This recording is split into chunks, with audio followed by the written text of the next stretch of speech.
Alright, day one of trying to rebuild this engine again. So far, all I've done is took the plugs out. The plug just hanging on that book. Take the valve cover off and going to take the side panel off, make sure everything's on time. It runs, it just has a knock on it. And the plan is, I know nothing's wrong with the rods, it's just the crank. So I have the crank here. I'm just going to see, can we still use the rods and bearings in this one.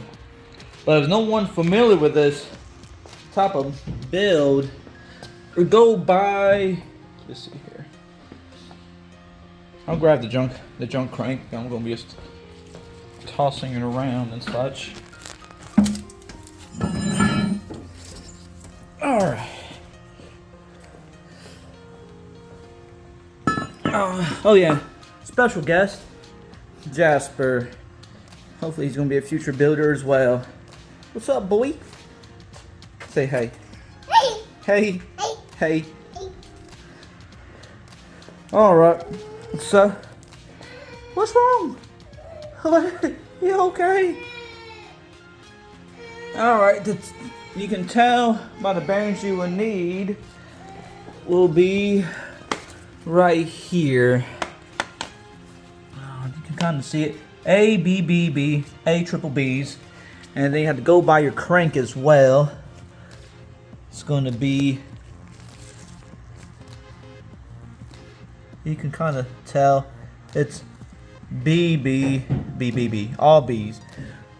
But every crank block and all are different, so you have to make sure you order the right ones.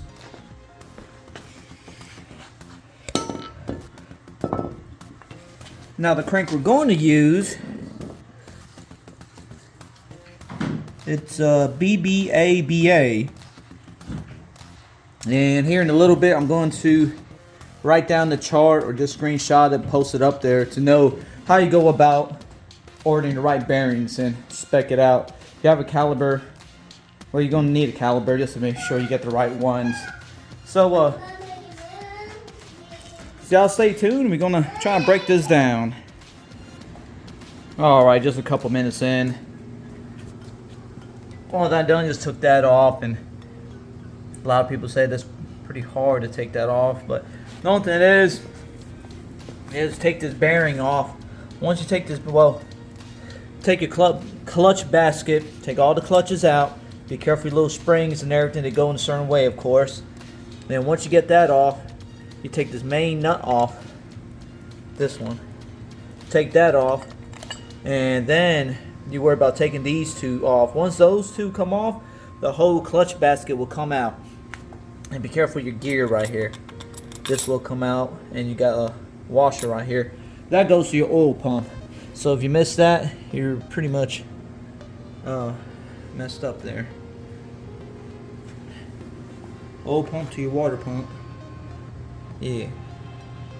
I forgot which one it is now. I know right here's your water pump, of course. Goes all the way across. I think that is your water pump. Huh. Anywho, but make sure you take off your neutral safety switch. It's going to be two little pins in here. It's going to be springs in there. Those are actually crucial. And there they are. One right there, and one right there. They're both the same length and diameter, so it doesn't matter if you mix those up.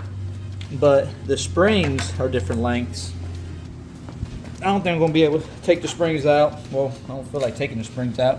But yeah, sure enough, it's going to be two springs. One in the center and one in that hole. There's only two of them. Bam, bam. So now I'm going to take the valve cover off. Yeah, these things usually seized up. That's why you put some grinding marks here to hit it down with a chisel and hammer to open that up. And there's going to be a timing marks in there. Timing marks in here and here. I'm going to show that here shortly. That only took like, what, 10 minutes, not even. It actually takes me longer to stop and grab the phone and get recording. Anyways, I'm just picking at it before I go to work. So, y'all stay tuned. Alright, got a top dead center. These are funky little things. Number one cylinder.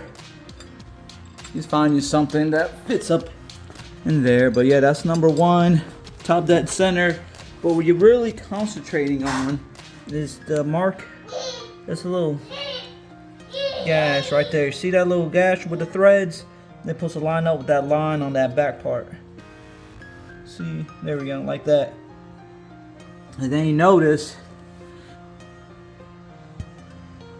2 and number 1 is flush against the head. So that's how you time these. Number 1 all the way up, 1, 2, and make sure that line's lined up. Top dead center. Anyways, moving on. Going to take the water pump off, tip the whole engine over. If no one's familiar with these things, I still got the original stuff. I need to put the bolts on it. This is all scrap. Oh. See, this is the top. This is what we're looking at right now. Yeah, there's a lot going on. Anyways, here's where your oil filter. And right now, if I'm looking at it like this, stay. You're not gonna stay. Anyways, this is this part right here. So, this is, no, take that back. That's the bottom. Excuse me. I'm messing it up here. This is, okay. This is what we're looking at. Excuse me. This is the bottom right here. So this actually sandwiches like that. Alright? That's what we're looking at right here. So this is where your crank and stuff here to here. That's where the crank goes. So as you can see, well, this original block, see it busted right through here. So that's got to replace everything. So game plan is take everything, well, tip the engine over. So we're going to tip the engine over, and then we're going to remove this bottom part out. Okay, this is where all your gears and everything sits. If not, I'll probably get the cherry picker just to lift up the whole thing, because if you get gears and all that falls out, it's just a pain to put back on. The only thing you really have to pay attention is on this upper part, this pin, and that pin. I'll get into more of that as soon as I get everything back together. Right here's where the bearing sits for your crank. And of course you can't see your rods. Right here's all your clutches and stuff. Water pump goes right through here. Yeah, so anyways, I like to keep this assembled. Well, keep just like this. There's all these bolts, which are your main bolts. They're all different lengths, so I like to put them back where I find them at. Then I won't have to mix it up. See right here, this one, all these, and all these little small ones and such. There's a whole bunch of stuff going on to hold this thing together. The top part, not so much. It's 5, 1, 2, 3, 4, 5 bolts.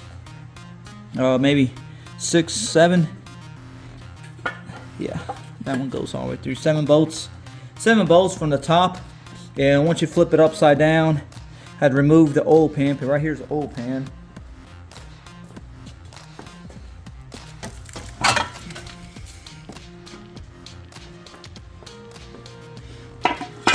See, you won't see all that stuff. This actually bolts on, you know, to hold the crank. Remove the whole oil pan. Oil pan moves. And then you start taking those off. And remember, this is actually the bottom part, like so. So I'll probably take the bottom off first, and then the top side come off, and hopefully that just falls down. Well, not falls, but you know, goes down. What you talking about, boy?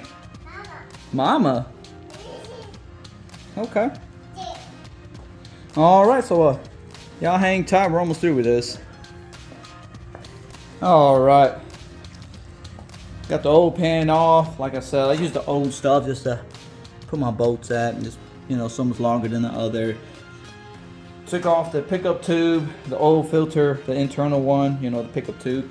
So a bunch of metal shavings in there, and the oil looks silverish. But if you're not accustomed to building engines, it's going to have some silverish for the first couple 100 miles, because this thing didn't even have 100 miles before it started knocking. So anyways, talking about the heat spot on the crank, you can actually see it from right here. It's crazy. There it is. See that dark spot right over there on top? Yeah, that's the heat spot I was mentioning.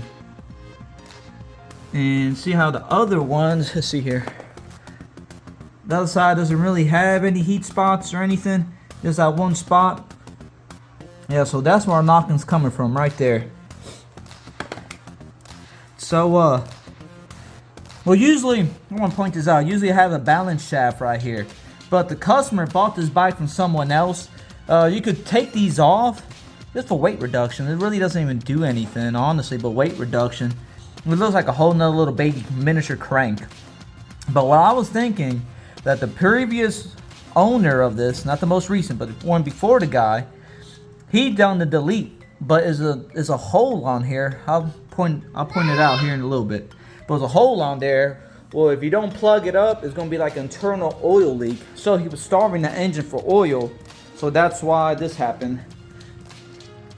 So yeah, that's what happened with that. Anyways, it's about that time for me to start getting ready for work. But I'm gonna try and pick it up sometime this week or so, and I need to upload some videos.